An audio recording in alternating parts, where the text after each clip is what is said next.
बेपनाह मोहब्बत भाग 3। तो दोस्तों, हमारे चैनल पर पिछले 2 भाग अपलोड हो चुके हैं। अभी तक आपने नहीं पढ़ा तो ज़रूर पढ़िएगा फ्रेंड्स। अब तक हमने पढ़ा कि लावण्या उसको घूरती रह गई थी। तभी उसकी दोनों फ्रेंड्स आई, सोनम और प्रीति। दोनों ने लावण्या को गुस्से में देखा क्योंकि लावण्या कुछ टाइम बिताना चाहती थी अब आगे वीर के साथ, लेकिन वो चला गया। ओह, क्या हुआ लावण्या, ऐसे गुस्से में क्यों हो? हम विराट ने ही गुस्सा दिलाया होगा, सोनम ने कहा, क्योंकि वो ही है जो लावण्या को गुस्सा दिलाता है और बेचारी लावण्या कुछ नहीं बोल पाती, बस गुस्से में रह सकती है। चुप, एकदम चुप, एक शब्द भी नहीं बोलना मेरे वीर के लिए, समझी? तुम दोनों दोस्त हो, दोस्त रहो, रिश्तेदार मत बनो। और हाँ, कल हम लोग डांस कर रहे हैं, तुम दोनों मेरी सपोर्ट में रहोगी। मुझे एक रोमांटिक सॉन्ग पे डांस करना है जो वीर को डेडिकेटेड हो। मुझे वीर को मनाना है, शायद वो मुझसे नाराज़ है। चलो मेरे साथ, कल के लिए मुझे शॉपिंग करनी है। और तीनों चल दी थी। अहाना घर पहुंची, कपड़े बदल के नीचे आ गई। दादी अब तक नहीं आई थी, इसीलिए वो सोफे पे बैठकर टीवी देखने लगी। न्यूज़ चैनल पे वीर प्रताप सिंघानिया का इंटरव्यू चल रहा था। उसने देखा, ओह, तो ये हैं जिन्होंने कॉलेज को बचाया, कितने अच्छे हैं ना। वो ध्यान से उनकी बातें सुनने लगी। उनका कारोबार देहरादून, दिल्ली और विदेशों में भी फैला था। देहरादून और कई जगह उनके होटल्स, रिजॉर्ट और रेस्टोरेंट थे। उनका इंटरव्यू देखने से यही पता चल रहा, वो बहुत ही खुश मिजाज किस्म के व्यक्ति थे। तभी दरवाजे की घंटी बजी। अहाना ने देखा दादी थी। वो अंदर आई, तब तक अहाना चाय बना लाई। दादी, आपकी चाय। अरे वाह बेटा, तुझे कैसे पता चला मुझे चाय पीनी है? दादी ने प्यार से कहा। वो क्या है ना दादी, मैं आपसे बेहद प्यार करती हूँ, इसीलिए मुझे आपके मन की बात पता चल जाती है। अच्छा मेरा बच्चा, सुन, मैं तो पूछ ही नहीं पाती तेरा कॉलेज कैसा है, और 2 दिनों से कॉलेज जा रही है, सब अच्छा है ना बेटा? अहाना ने जैसे ही सुना, उसे पहले ही दिन वाला लावण्या का टॉर्चर याद आ गया, लेकिन उसने मुस्कुराकर दादी को देखकर कहा, बहुत अच्छा है दादी, मैं खुश हूँ। हाँ, तेरा ग्रेजुएशन कंप्लीट हो जाए, बस एक अच्छा सा लड़का देखकर तेरी शादी करा दूंगी। फिर पता नहीं मेरे मरने के बाद ये लोग तेरे साथ क्या करेंगे। दादी ने उसके सिर पे हाथ रखते हुए कहा। दादी, ताई जी और ताऊ जी सब लोग बहुत अच्छे हैं, उन्होंने मेरे लिए बहुत किया है दादी, मुझे पढ़ाया लिखाया। ताऊ जी ने मुझे अपनी बेटी की तरह प्यार दिया। ताई जी भी बहुत अच्छी हैं दादी, वो मुझे डांटती नहीं, समझाती हैं दादी, और सच ही तो बोलती हैं। मैं मनहूस हूँ ना, तभी तो पापा और माँ मुझे छोड़कर चले गए, नहीं तो कोई अपने बच्चों को क्यों छोड़ेगा। प्लीज़ दादी, आप मेरी शादी मत करना, नहीं तो जिनके घर जाऊँगी वहाँ मेरी वजह से सबको दुख होगा, और मैं नहीं चाहती दादी ऐसा हो। प्लीज़ दादी। इतना बोलकर अहाना फपक कर रो पड़ी।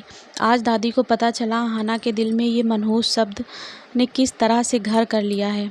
वो खुद को मनहूस मानती है। दादी ने उसे सीने से लगाया और उसका सिर सहलाने लगी। सुन बेटा, तू मनहूस नहीं है, तुझे छोड़ने वाला मनहूस है, समझी? जिसकी इतनी समझदार बच्ची हो और वो उसे ऐसे छोड़ दे, वो मनहूस ही तो है। और जानती है, जिससे तेरी शादी होगी ना, वो बहुत खुश नसीब होगा, और मैं ऐसा राजकुमार ढूंढूंगी तेरे लिए जो मेरी बच्ची को राजकुमार बना कर रखे। अच्छा दादी, मुझे भूख लगी है, अहाना ने मासूम सा चेहरा बनाते हुए कहा। वो नहीं चाहती थी दादी और दुखी हो। हाँ, भूख लगी है मेरे बच्चे को, तो रुक, मैं कुछ बनाती हूँ तेरे लिए। दादी किचन में आकर अहाना के लिए पास्ता बनाने लगी। वो जानती थी अहाना को पास्ता पसंद है। अहाना उठी, उसकी आंखों में जलन हो रही थी, आंखें लाल हो गई थी। उसने अपना चेहरा धोया और आकर सोफे पर बैठ गई। तब तक दादी भी आ गई और उन्होंने स्पाइसी पास्ता बनाया था अहाना के लिए। दादी ने बताया, नंदनी की एंगेजमेंट 20 दिन बाद की तय हुई है और शादी के लिए डेट निकलनी है। अभी लिस्ट तैयार करनी है, सबको मिलकर लिस्ट तैयार करनी है। घर में पहली शादी है और रोशन भी परसों दिल्ली से आ जाएगा। आखिर इकलौता बेटा है इस घर का, उसके बिना तो घर ही सोना है। अहाना खाते हुए दादी की बातें सुन रही थी। और हाँ बेटा, तो मैं 4-5 दिन वहीं रुकूंगी, तू खाना खाकर सो जाना, मैं अपना फ़ोन यहीं छोड़कर चली जाती हूँ। ठीक है दादी। दादी, हाँ बोलो। वो मेरे कॉलेज में कल एक प्रोग्राम है, तो मुझे थोड़ा लेट हो जाएगा, क्या मैं जाऊँ? अहाना ने डरते हुए कहा। हाँ जाओ बेटा, मुझसे पूछने वाली क्या बात है, मुझे पता है मेरी अहाना कुछ गलत नहीं कर सकती। जी दादी, आप जाएं, मैं खाकर सो जाऊंगी। दादी चली गई। अहाना ने दरवाज़ा लॉक किया और ऊपर अपने कमरे में चली गई।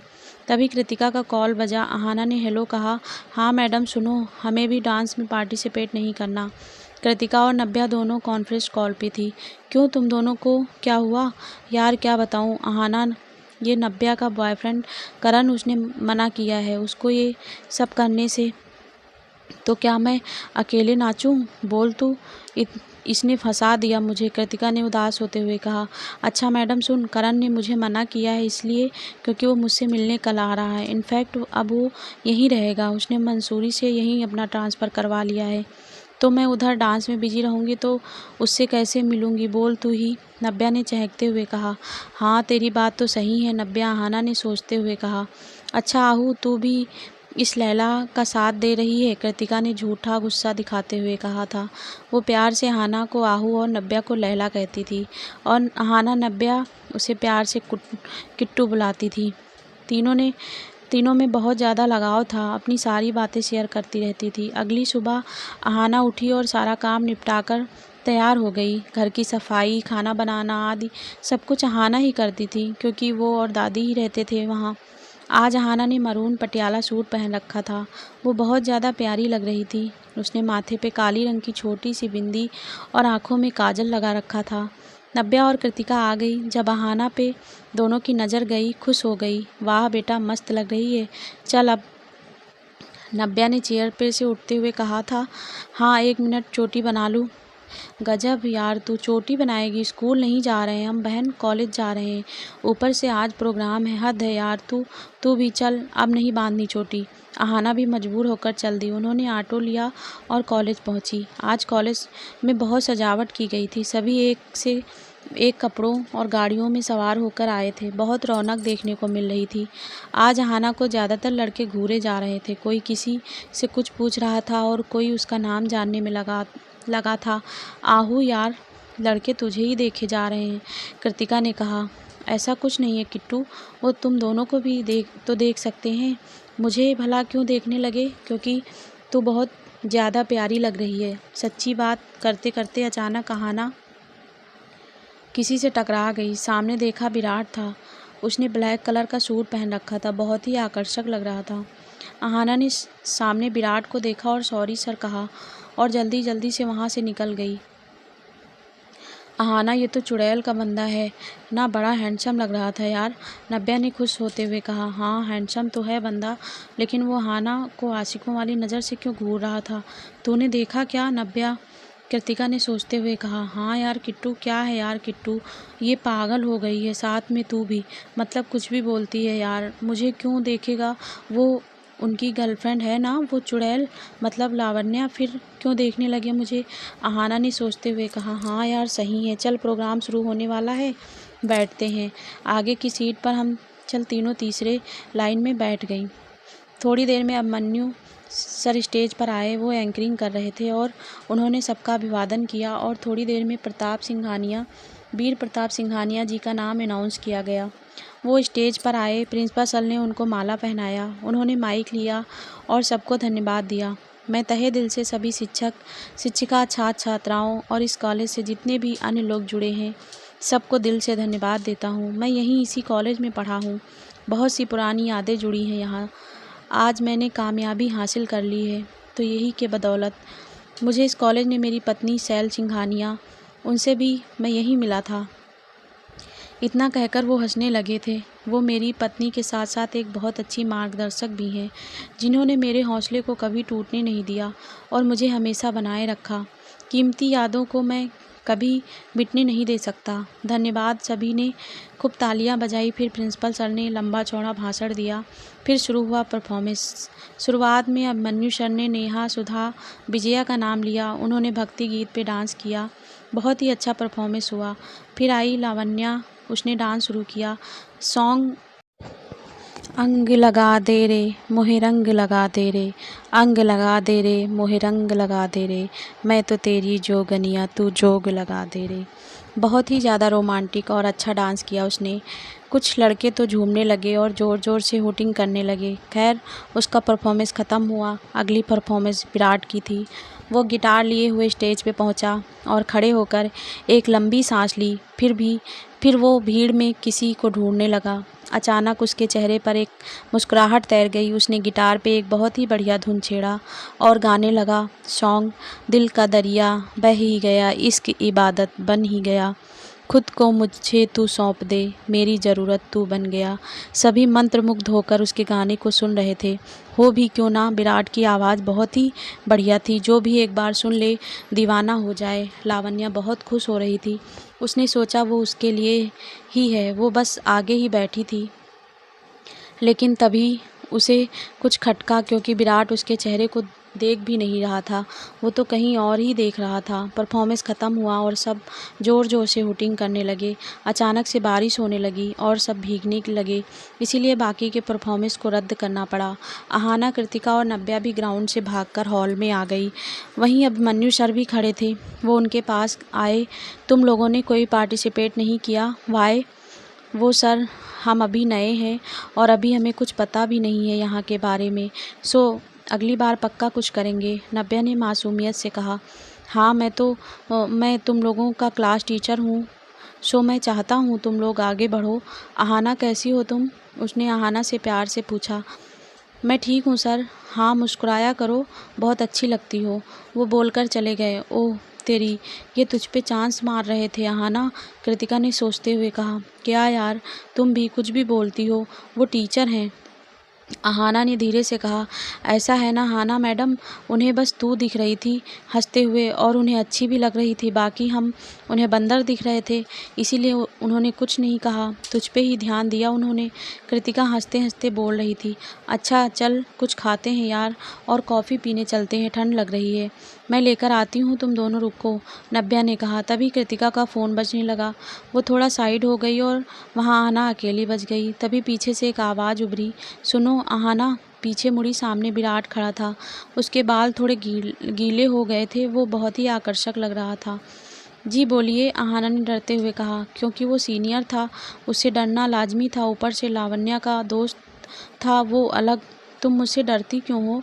मतलब मैं कोई भूत लगता हूँ तुम्हें? विराट ने हंसते हुए कहा।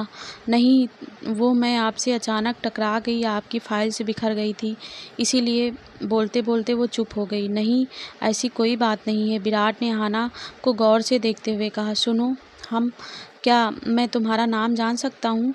विराट ने अहाना से पूछा। हाँ अहाना, अहाना शर्मा। हाँ, मैं विराट राजपूत। क्या मैं जा सकती हूँ? अहाना ने डरते डरते कहा। हाँ जाओ। बारिश बहुत ज़्यादा तेज़ हो गई थी, शाम होने लगी थी। तभी नव्या का फ़ोन बजने लगा। करण का फ़ोन है। हाँ हेलो। हाँ कहाँ हो तुम? नव्या ने इधर उधर देखते हुए कहा। तुम बाहर आ जाओ। बाहर ही हूँ मैं, करण ने कहा। अच्छा ठीक है जान, मैं आ रही हूँ, 1 मिनट। ओके गाइस, मैं जा रही हूँ, नव्या ने चहकते हुए कहा। हाँ गुड लक, एंजॉय कर मेरी जान, किट्टू ने खुश होते हुए कहा। आराम से जाना, नव्या अहाना ने कहा। ठीक है, अब मैं चलूँ मेरी माँ? तीनों हंसने लगी। किट्टू और अहाना भी जाने के बारे में सोच रही थी, लेकिन बाहर बारिश की वजह से ऑटो मिलना मुश्किल था। धीरे धीरे समय बीत रहा था, सभी जाने लगे। शाम के 6 बज रहे थे। हालांकि बारिश कम हुई थी, लेकिन कोई रिक्शा वाला उस साइड जाने को तैयार नहीं हो रहा था। मुझे बहुत टेंशन हो रही है कृतिका, अब हम क्या करेंगे? कुछ समझ नहीं आ रहा, अहाना ने धीरे से कहा। समझ तो मुझे भी नहीं आ रहा अहाना, पूरा कॉलेज खाली हो गया है। तभी एक सफ़ेद रंग की कार आकर सामने रुकी। शीशा नीचे किया। अहाना ने देखा, वो विराट था। कोई प्रॉब्लम है क्या? तुम दोनों यहाँ अकेली क्यों खड़ी हो? उसने गौर से देखते हुए कहा। वो हमें रिक्शा नहीं मिल रहा है और अंधेरा भी होने लगा है, इसलिए हम वेट कर रहे हैं, शायद कोई रिक्शा मिल जाए, कृतिका ने दुखी होते हुए कहा। इफ़ यू डोंट माइंड, क्या मैं तुम लोगों को छोड़ दूँ? विराट ने दोनों को देखते हुए कहा। क्योंकि ये एरिया ठीक नहीं है, ऊपर से जंगली इलाका भी है, तुम दोनों कब तक इंतज़ार करोगी? हाँ अहाना, चलते हैं, क्योंकि ये एरिया ठीक नहीं है, ऊपर से बारिश फिर से होने वाली है, कृतिका ने अहाना को समझाते हुए कहा। लेकिन ऐसे कैसे? हाँ चुप रहे तू, कुछ मत बोल, कृतिका ने झुलझुलाते हुए कहा। हाँ सर चलिए। कृतिका विराट के बगल वाली सीट पर बैठ गई और अहाना पीछे। विराट ने एक नज़र अहाना को देखा। विराट तो चाहता था अहाना आगे बैठे, लेकिन उसने शीशे को अच्छे से सेट किया ताकि अहाना का चेहरा अच्छे से दिखे। अहाना चुपचाप खिड़की के बाहर देख रही थी। हाँ तो कहाँ जाना है तुम लोगों को? विराट ने शीशे में देखते हुए कहा। आप हमें रनिस्ती भवन के पास छोड़ दीजिए, कृतिका ने सोचते हुए कहा। तुम भी वहीं रहती हो अहाना? विराट ने उसे देखते हुए कहा। नहीं, वहाँ से मैं पैदल चलकर जाती हूँ, आप हमें वहीं छोड़ दीजिएगा। हाँ, विराट बस अहाना को ही देखे जा रहा था। उसने म्यूजिक सिस्टम ऑन कर दिया और गाना बजने लगा। हम तेरे बिन अब रह नहीं सकते, तेरे बिना क्या वजूद मेरा, हम तेरे बिन अब रह नहीं सकते, तेरे बिना क्या वजूद मेरा, तुझसे जुदा अगर हो जाएंगे तो खुद से ही हो जाएंगे जुदा, क्योंकि तुम ही हो, अब तुम ही हो ज़िंदगी, अब तुम ही हो। वो अहाना को ही बार बार देख रहा था। वो बहुत मासूम लग रही थी और उसके मासूम चेहरे को विराट बेधड़क देखे जा रहा था। कृतिका ने चुप्पी तोड़ी। सर, एक बात पूछूं? हाँ, क्या? आपको कोई प्रॉब्लम तो नहीं होगी? हम दोनों को आपने लिफ्ट दिया इसलिए? कृतिका ने विराट को देखते हुए कहा। नहीं, क्यों? वो आपकी गर्लफ्रेंड लावण्या जी कुछ कहेंगी नहीं? अहाना ने किट्टू को गौर से देखा। वो बहुत ज़्यादा पॉजिटिव हैं आपके लिए, जैसा मुझे लगा, और साथ साथ एक नंबर की चुड़ैल। चुड़ैल शब्द किट्टू ने धीरे से कहा। नहीं, ऐसी कोई प्रॉब्लम नहीं है, डोंट वरी। अब शायद विराट का मूड खराब हो चुका था। उसने एक बार अहाना को देखा और कार ड्राइव करने लगा। बस यहीं रुक जाइए। वो दोनों उतरने लगी। साथ में विराट भी उतरा। उसने पीछे जाकर कार का दरवाज़ा खोला। अहाना उतरने लगी, तभी वो अचानक रुक गई। विराट ने उसे देखा। क्या हुआ, कोई प्रॉब्लम है? हाँ, वो मेरा दुपट्टा दरवाजे में फंस गया है। विराट सामने आया और दुपट्टे को धीरे धीरे से निकालने लगा। उस समय दोनों एकदम पास थे। विराट की दिल ज़ोर ज़ोर से धड़क रहा था, जबकि अहाना के चेहरे पर कोई भाव नहीं थे। विराट ने आखिर दुपट्टे को निकाल दिया। अहाना ने धीरे से थैंक यू कहा और वहाँ से निकल गई। विराट अहाना को तब तक देखता रह गया जब तक वो आंखों से ओझल नहीं हो गई। वो कार में बैठा और चल दिया। बार बार उसके चेहरे के सामने अहाना का मासूम चेहरा आ रहा था। उसे अहाना बहुत ज़्यादा अच्छी लगने लगी थी। उसका कम बोलना, उसकी आंखें, सबसे ज़्यादा प्यारी उसकी आवाज़ थी जो एक बार सुन ले वो उसको ज़रूर देखना चाहे। अहाना घर पहुंची। उसे सामने ही पूजा मिल गई। वो एक लड़के से बात कर रही थी। वो लड़का बार बार उस पर गुस्सा कर रहा था और वो उसे समझाने की कोशिश कर रही थी। अहाना सामने से गुजरी तो पूजा उसे देखकर थोड़ा चुप हो गई। जब लड़के ने देखा तो उससे इशारे से अहाना के बारे में पूछा। हालांकि वहाँ अंधेरा था इसलिए उसका चेहरा नहीं दिख रहा था।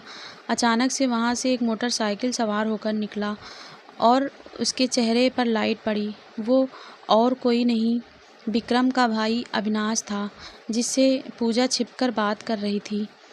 उसने पूजा को जाने को कहा। पूजा घर आ गई। थोड़ी देर में घंटी बजी। दरवाज़ा नंदिनी ने खोला। सामने अविनाश खड़ा था। अरे आप आइए ना, मम्मी देखिए कौन आए हैं, नंदिनी ने खुश होते हुए कहा। अरे अविनाश बेटा, बैठिए, कैसे हो आप? और घर में सब कैसे हैं? श्वेता जी ने खुश होते हुए कहा। आंटी जी, सब लोग बहुत अच्छे हैं। वो यहाँ से गुजर रहा था तो सोचा क्यों ना आप लोगों से मिलता चलूँ। उसने गहरी नज़रों से पूजा को घूरते हुए कहा। हाँ हाँ बेटा, आपका ही घर है, कभी भी आइए। हाँ, और सब लोग कहाँ हैं, दिखाई नहीं दे रहे हैं? अविनाश ने इधर उधर देखते हुए कहा। वो शर्मिला मार्केट गई हैं और नंदिनी के पापा और देवर जी दुकान से आए नहीं हैं, वो 10 बजे आएंगे, उन्होंने मुस्कुराते हुए कहा। हाँ, तब तक नंदिनी चाय लेकर आ गई। और दादी कहाँ हैं, दिख नहीं रही, अविनाश ने कहा। वो तभी वहाँ दादी आ गई। उन्होंने आज गाजर का हलवा बनाया था, इसीलिए वो सभी के लिए लेकर आई थी। अरे दादी जी नमस्ते, अविनाश ने उनके पैर छुए। हाँ, खुश रहो बेटा, कैसे हो आप, और घर में सब ठीक है ना, दादी ने मुस्कुराते हुए कहा। हाँ, सब लोग अच्छे हैं, और भाभी आ जाएंगी तो बहुत ज़्यादा खुश हो जाएंगे, उसने हंसते हुए कहा। अच्छा दादी, अभी मैंने इस घर में एक लड़की को देखा था, कौन है वो, क्या इसी घर में रहती है, उसने अचानक से पूछा। हाँ बेटा, वो श्वेता ने जैसे बोलना चाहा, दादी ने रोक लिया। हाँ बेटा, वो हमारे घर की ही बच्ची है, मेरे छोटे बेटे की बेटी है। वो मैं बगल वाले घर में रहते हैं। दादी ने सीधा कहा। ओह, तो छोटे अंकल से आपने मिलवाया क्यों नहीं? अविनाश ने कहा। वो बेटा मेरा छोटा बेटा और छोटी बहू नहीं है। तो दोस्तों, ये पार्ट यहीं समाप्त होता है। उम्मीद करती हूँ कि आप सभी को ये पार्ट भी पसंद आया होगा। तो दोस्तों, अगर पसंद आया हो तो प्लीज़ लाइक करना, शेयर करना और चैनल को सब्सक्राइब करना। फ्रेंड्स, ऐसी ही वीडियो हमारे चैनल पर आप लोगों को मिलती रहेंगी, तो प्लीज़ हमारे चैनल के साथ जुड़े रहना फ्रेंड्स।